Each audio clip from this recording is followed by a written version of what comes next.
Perfect. Hello and welcome, everybody. My name is Carlos Salgado, and I will be your host today for this webinar regarding, well, our whole journey number 2, where we'll be speaking to our team ENPOV from the Hult Prize.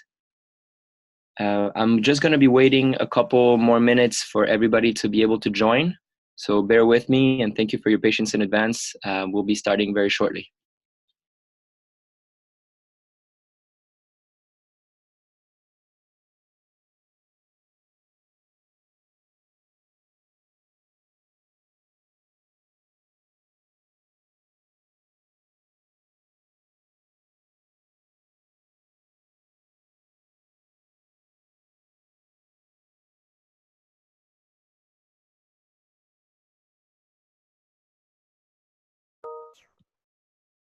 So hello again to the newcomers. Again, my name is Carlos Salgado. We'll be starting in just a few minutes. I'm allowing a bit of time for everybody to be able to join us. So please bear with me just another minute or two and we'll get started. Thank you for your patience.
All right, thank you everybody for your patience. So we're ready to get started. Again, my name is Carlos Salgado, and today I will be speaking with you about our wonderful Hult Prize and our team ENPOV, which is a team composed of Hult students that made it quite far, let's say, in the competition.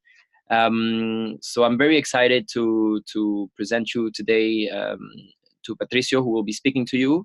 But first, I just wanted to give you a brief history about who Hult is and exactly what it is that we do to make the educational world a better place. So if I may start just by giving you a bit of a history on the Hult. We were started in 1964 as by a management consulting firm who decided to develop a one-year master's program back then. In 2003, it was rebranded. This management school was rebranded to Hult International Business School. And a lot of money has been since then invested to open campuses worldwide. So today we have campuses in London, Boston, San Francisco, Shanghai, Dubai. We have Ashford Estate and New York. And we also obviously have different programs which run from our pre-university summer program. We also have our bachelor program, master's, MBA, PhDs, and executive education, which is more for senior executives that want to perfect a specific area for, let's say, 10 to 15 days in our Ashford Estate. And last but not least, of course, we've developed the Hult Prize, which is, it is called the Nobel Prize of Students nowadays. And it's the world's largest social enterprise competition, allowing students to come up with an idea, a business idea, that can help the world become a better place. And every year there's different themes, different topics that obviously are given to the students. And then the winning student actually gets to win $1 million of seeding money to start the company of their dreams, or the company that they've been working with their team. So that's what we're going to be focusing on today, the Hult Prize. And hope you all have a lot of questions for Patricio, who will be sharing his experience with us. To give you an even better idea of what the Hult Prize is, I thought I would quickly, give me a second, share a quick video of the Hult Prize that goes to show exactly what they do and why it was started to begin with. So please bear with me. I'm just having small technical issues that I'll be able to fix in no time.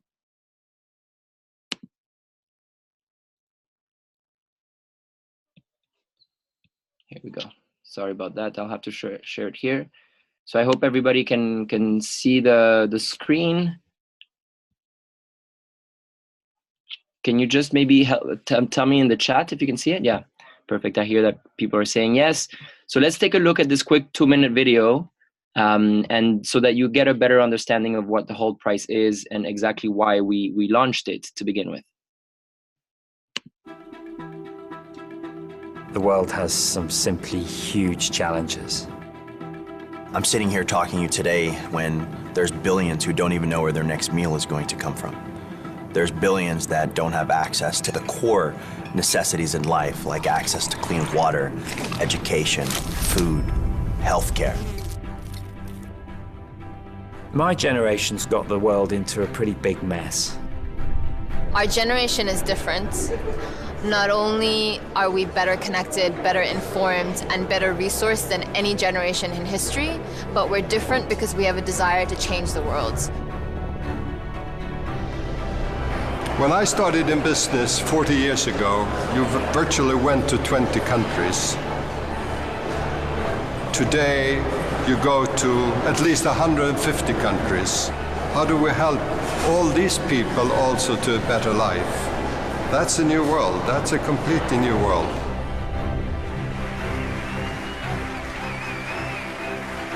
The ideas that people come up with here, we haven't seen before because they never had the platform to express their ideas. This is the world's largest idea sourcing platform. The winners of this get $1 million in seed money to make this idea happen. It's as real as it gets. I don't think that there is a distinction between help and business. I think help and business are one and the same. We know that we can live in a better world, therefore we believe we must live in a better world. One thing I didn't see coming was the shift in mindset. They go from wanting to be investment bankers and management consultants to becoming social entrepreneurs. Make the impossible possible. That's exactly what all of us are here to do today.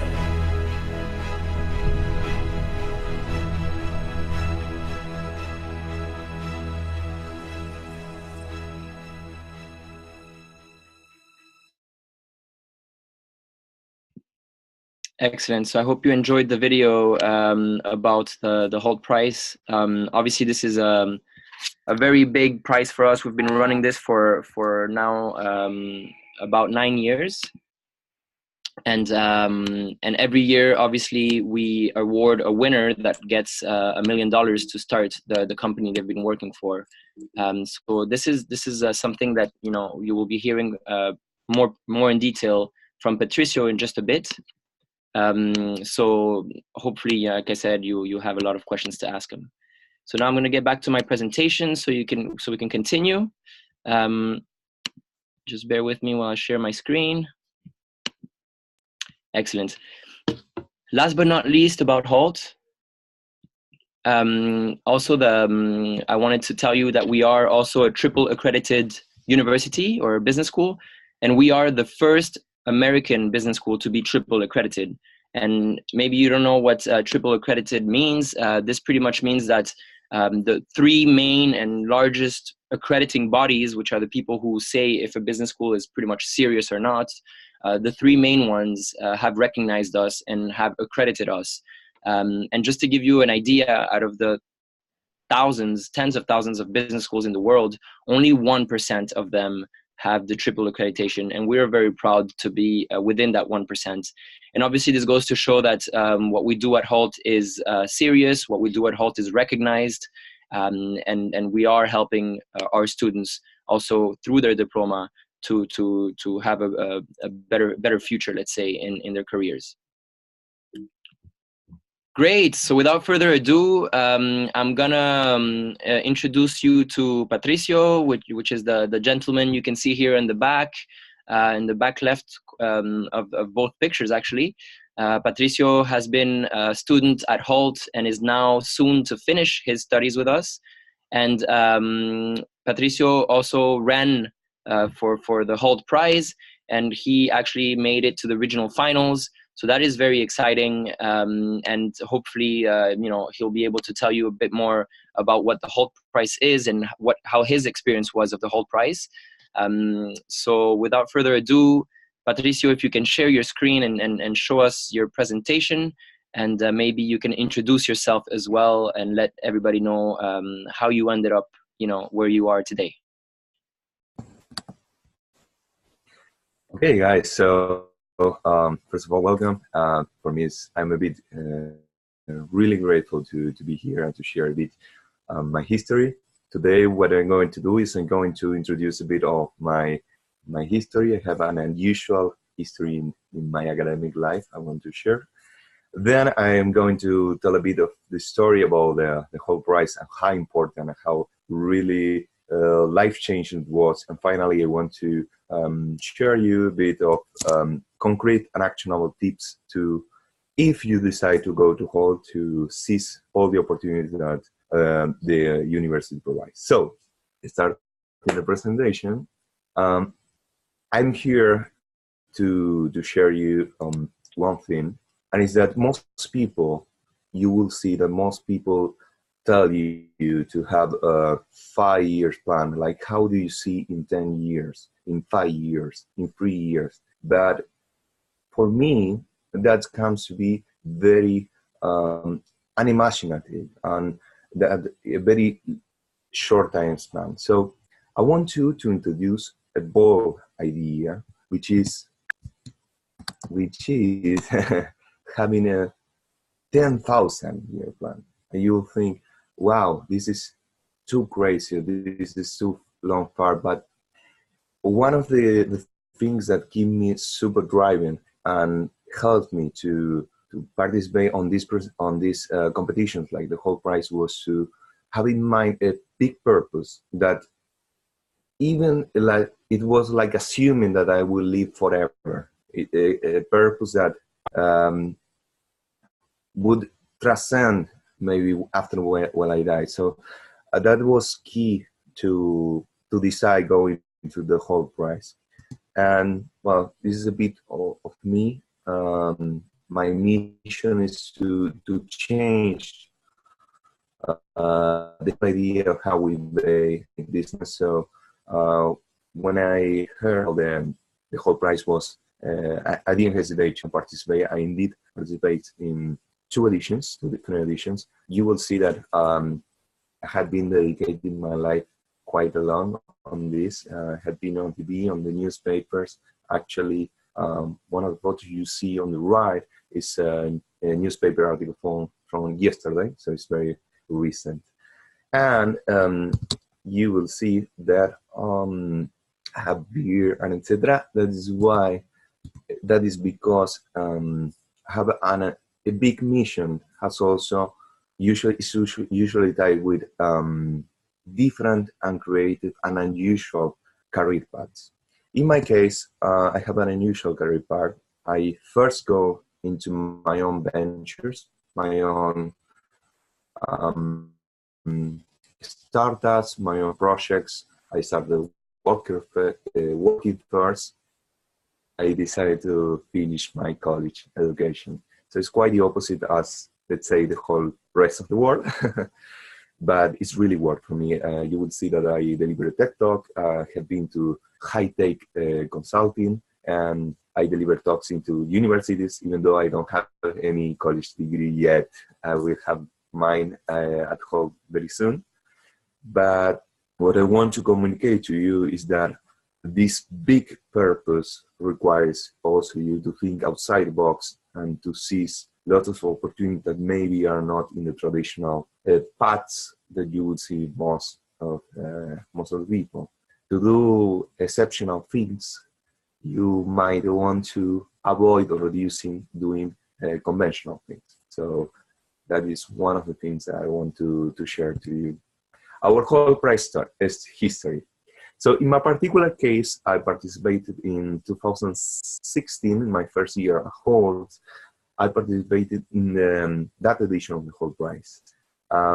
I was so excited, I was so ambitious. I say, okay, I'm going to win this edition. It was about refugees by that time.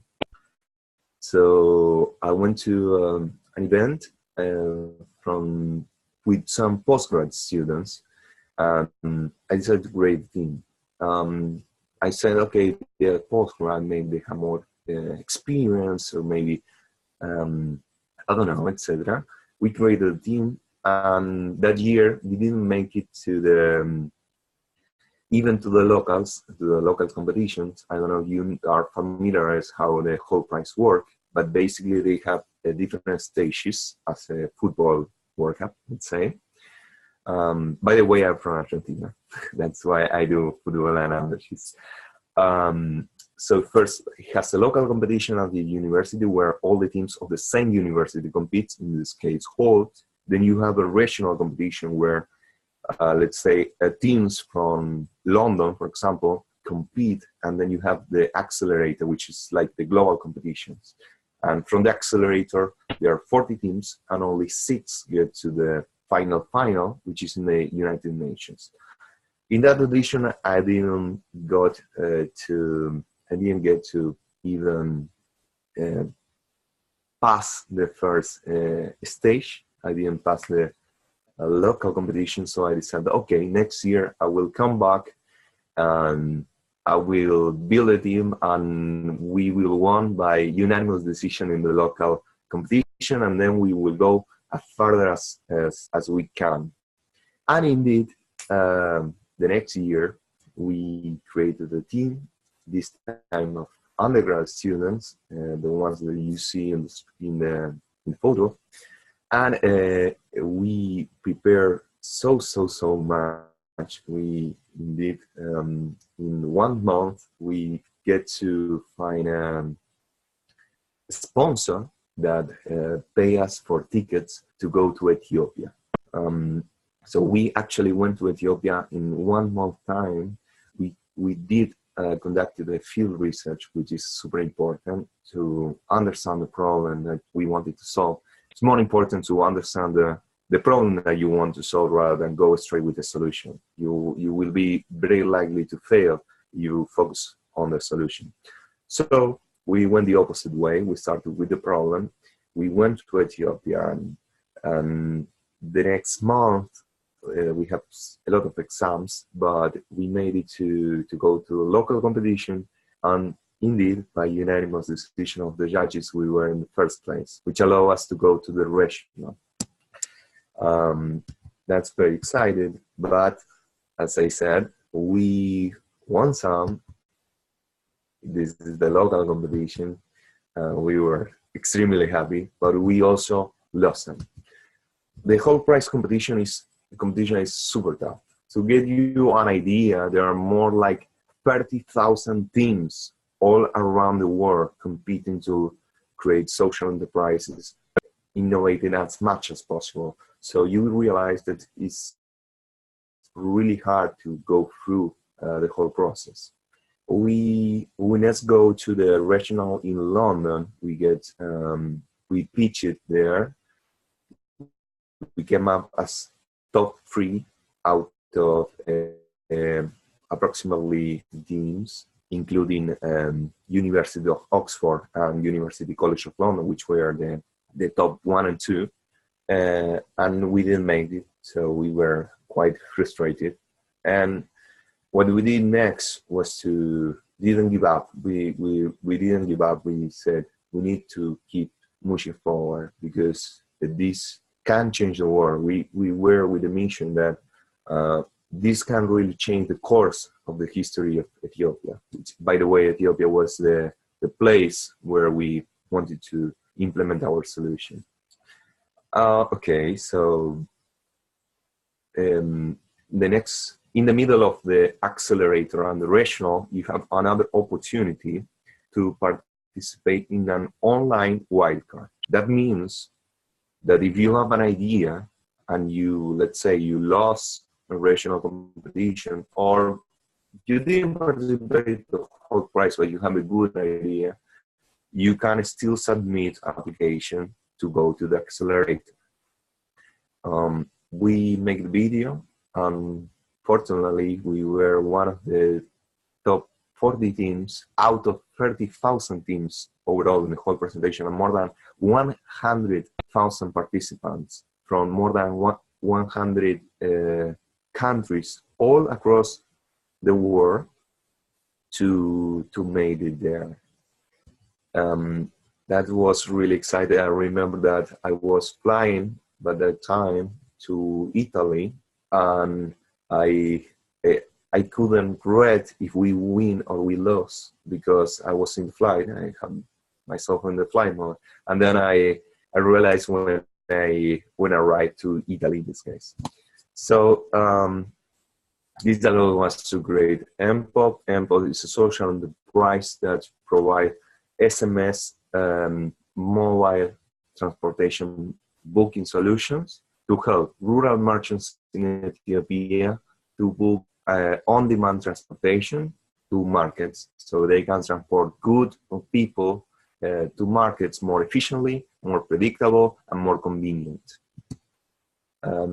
This is Ashford Castle. The accelerator took place here by one of the Harry Potter movies was filmed here, I think, some parts. This was really cool. And we were living here with these 40 teams, which were the winners. And every Friday we need opportunity. Really was, and by the way, it was full scholarship to be there. If you win the place to the accelerator, is everything paid. So that's really cool too. 40 teams, 6 weeks, 6 finalists that go to the United Nations. So we didn't make to the final at the United Nations, but we are happy to say that we went top 20 from this competition out of 30,000 teams.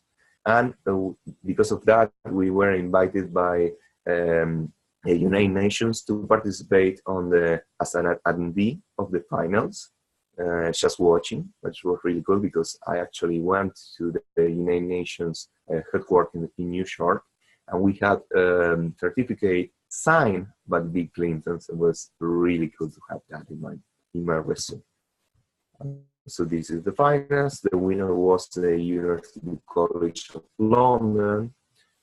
And now I wanted to share a bit of tips if you decide to go to Hult, some tips to leverage your learning at home. So this is very actionable, and I hope it's helpful for you. The first tip is asking.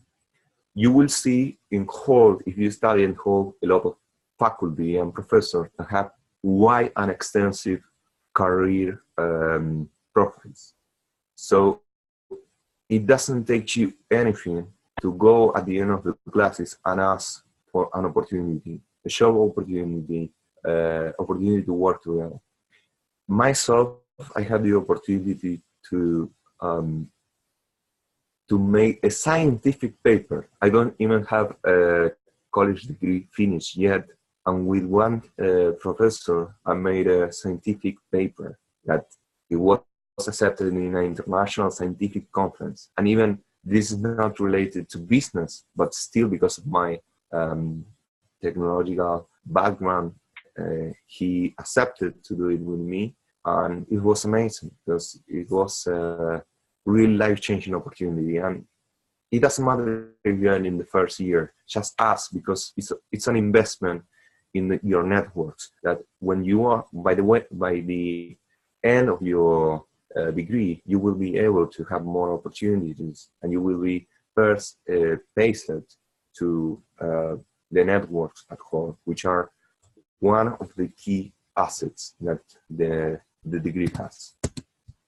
So leveraging networks, again, maybe it's not about the professor, but the professor knows someone, and that someone knows another someone, or there are career events. Go to the career events. There's a lot of career events at Hult where you meet a lot of multinational companies or startups. Go meet with them, have your business card. Doesn't matter if you started actually a project, but that way you will be able to be more memorable to people, and you will actually more able to leverage some networks.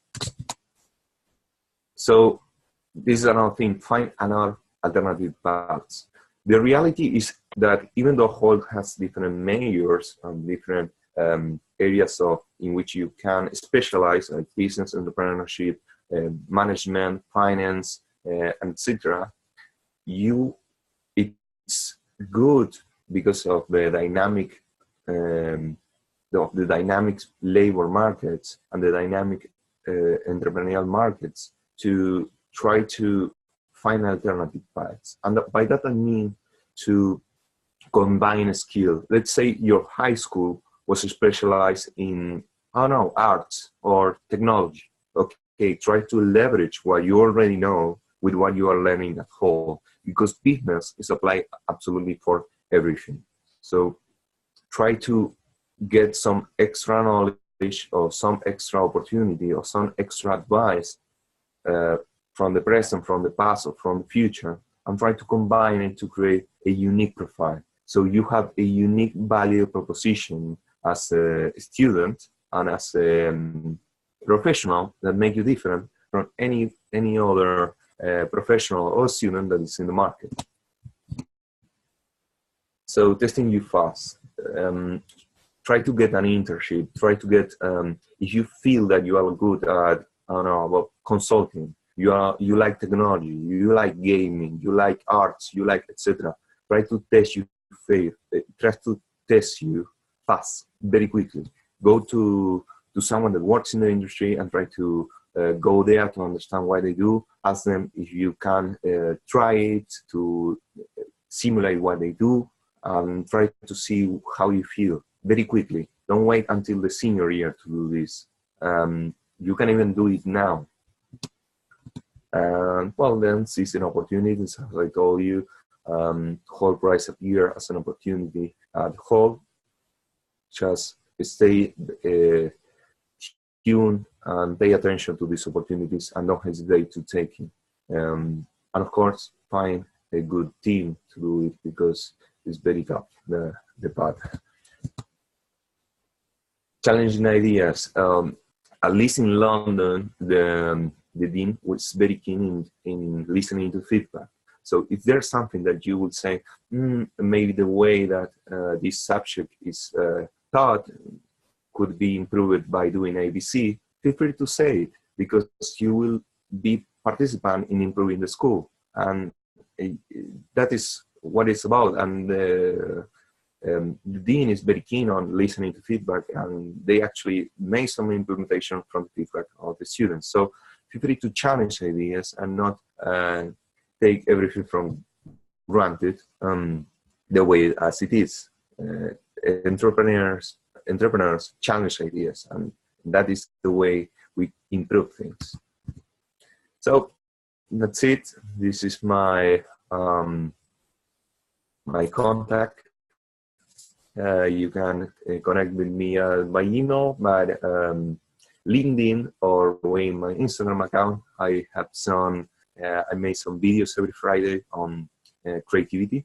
It's this area that I'm very passionate about. So feel free to follow me if you like the theme. So that's it. Excellent. Thank you very much, Patricio. And bravo again for all your achievements. I think everything that you've said goes to show, that at Hult, we will provide you the tools, we will provide you the opportunities, but that obviously it's up to our students to then, take that opportunity that we provide and to leverage and make the best of it. And actually, as a side note, this year's Hult Prize, the local competition that Patricia was mentioning was actually won by first-year students that are going now to the regional step. So again, another team from Hult that we're very proud of having at the regional competition level.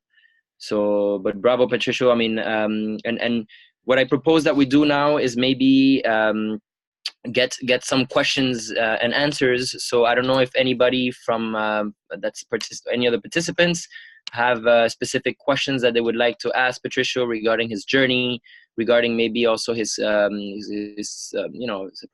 academic path at Hult. I definitely have some questions for him. So if you have some questions, just go ahead and write them in the chat. Otherwise, I'll just start by asking my questions first to Patricio. Great. So Patricio, my first question is, what is happening with ENPOV today? Where what are your actions? What are you doing today with this sort of idea of yours and business of yours? Excellent question. So we are actually now in a pre-launch phase. We are planning our execution for the soft launch. Soft launch, for those who are not familiarized with the startups, it's the first stage in which you actually go into business. For that, we need, because of we are going to launch in Ethiopia, we need to fill in some bureaucracy, which we are working at the moment, like registering the company, having a memorandum, a founders agreement, and all this legal bureaucracy that is previous to execute our business model. So one of our co-founders, our CFO, is in Ethiopia at the moment, at the capital, Addis Ababa, and she's working on registering the company. In the meanwhile, we are also working here in London to register a parent company in Estonia, in particular, in which has benefits for foreign entrepreneurs, which they made easy the process to create a company there. So we are working on that. We plan that by the end of September, more or less, approximately, or September, October, more or less, we're going to do our soft launch. I will be graduating in July, and Hani, which is also a co-founder and in charge of the management, and she will be graduating in December. I will be very likely, I didn't make the final decision yet, but I will be very, very likely to actually move to Ethiopia for a while for the execution of our business model. Our plan is actually to be very close to our farmers and to beneficiaries to make sure we have a flawless execution. Excellent. Thank you. Makes a lot of sense, and it's. I think it's impressive that before graduating from your bachelor degree, you're already setting up companies in Ethiopia and Estonia and around the world, because that's what works best for you. I mean, I definitely didn't have the opportunity to do that until many years after I graduated, when I finally decided. I also went through a little entrepreneurial path, but it was hard, and I'm glad that Hult gives that opportunity to you. To allow you to understand how businesses work and how you set up a company, so that it's best for your own needs. But Absolutely.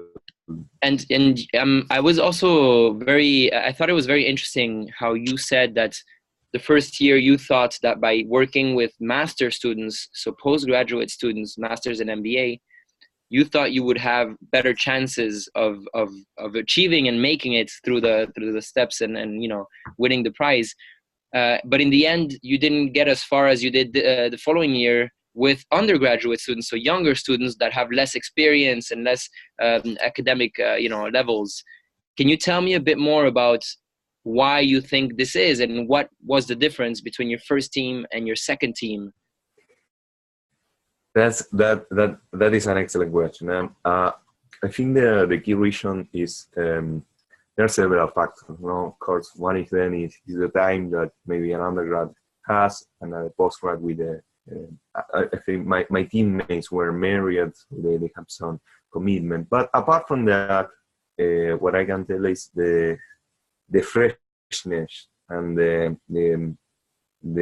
purpose to do this was extremely high in the undergrad team. Was quite different. Was actually, so you get an idea, the first meeting we had, we didn't talk about any possible solution. We didn't talk about any possible problem to solve. We actually say why we want to do this. And all of them was really ambitious. And that was a key characteristic that keep us together at the end. And trust me that we have very tough moments in the team, because it is hard to do this.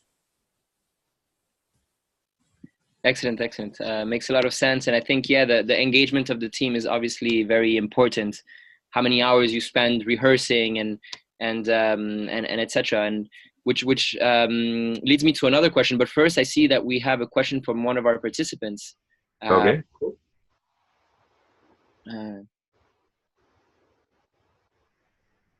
Okay, so we have one of our participants who actually lives in Ethiopia and is asking about more in detail, where are you there, and if ever they want to help or provide any assistance, if there's anything that they can do or anyone they can contact to enter in contact with ENPOV directly in Ethiopia.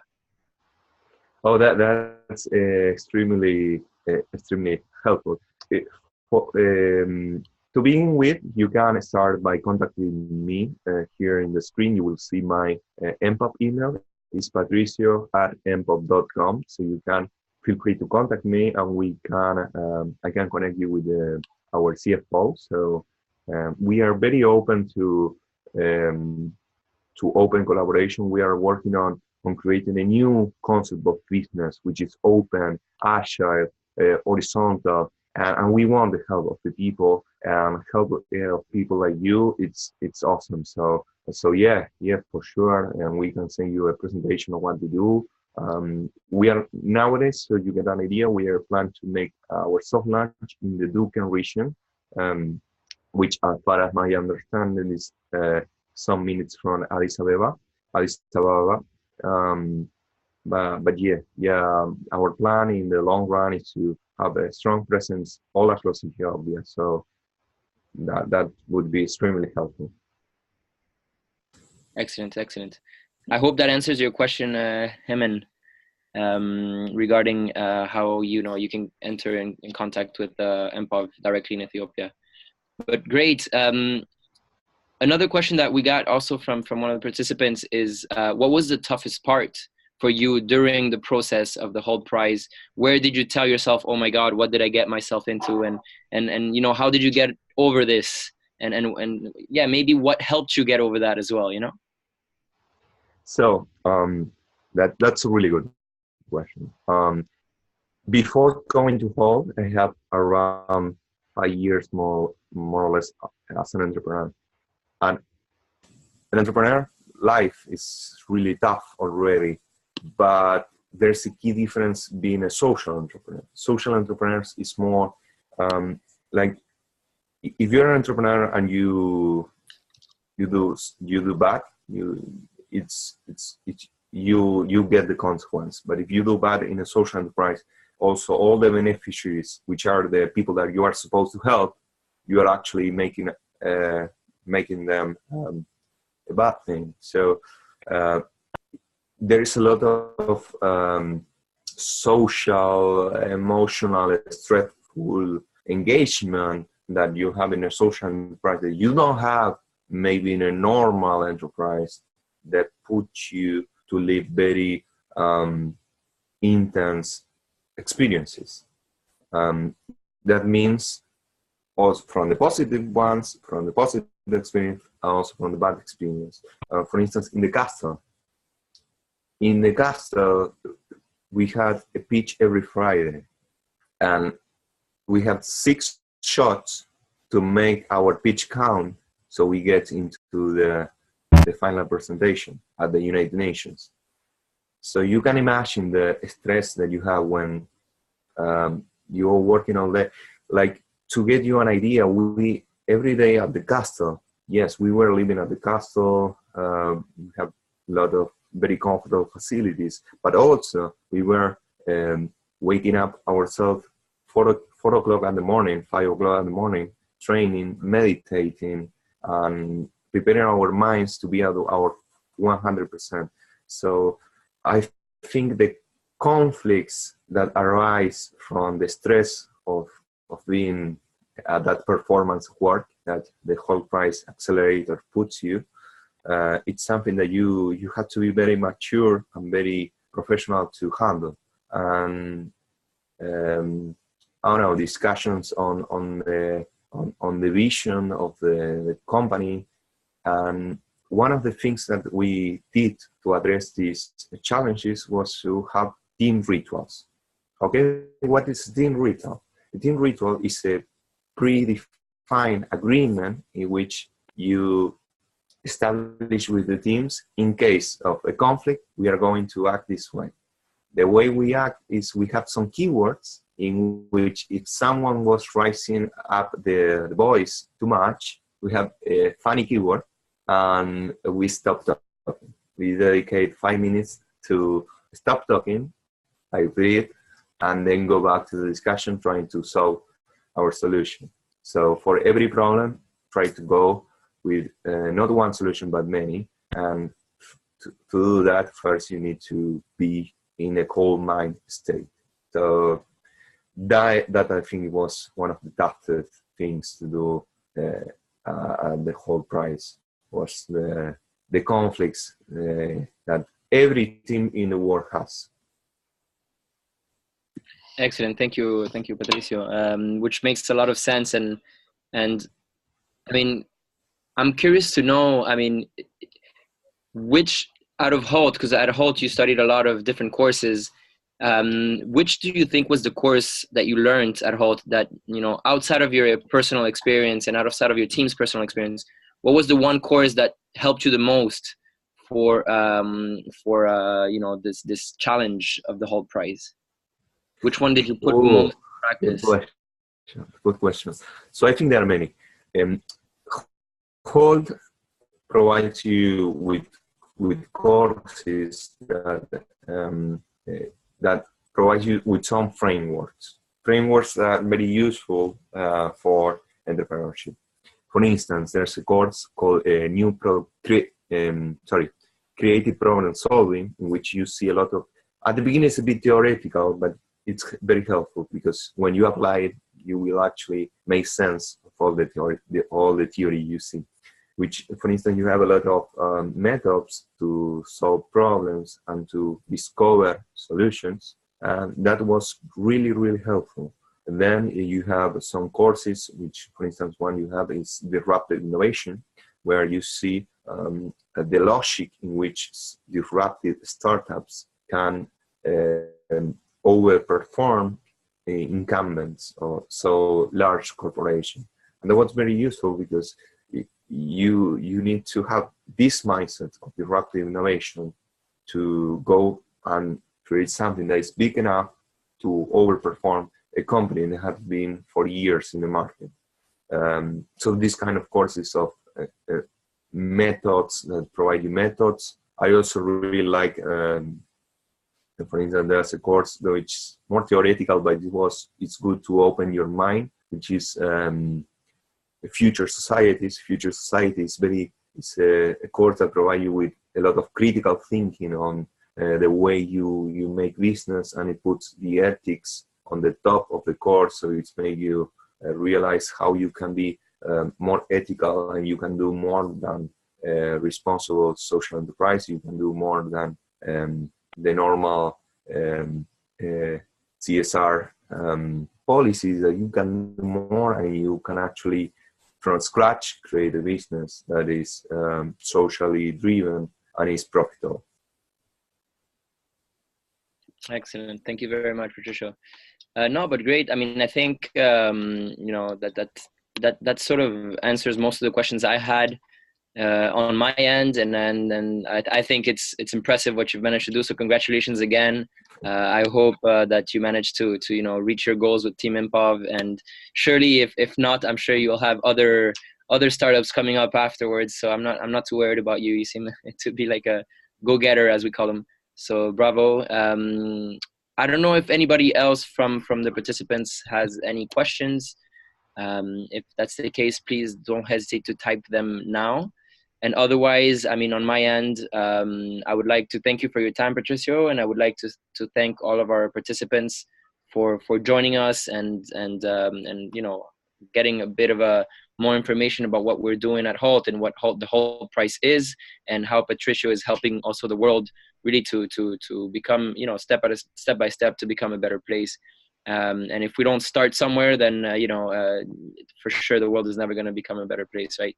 So for Patricio was and ENPOV, it was Ethiopia, but hopefully in the years to come, you know, Hult Prize will also help other countries and other venues to help them in their endeavors. But great, thank you very much. Patricio will be in touch anyways. It was a pleasure having you with us, and I wish you all the best. Thanks. Feel free, anyone, if you want to contact me as any question about ENPOV, to contact by email. I think that will be the best way to contact me.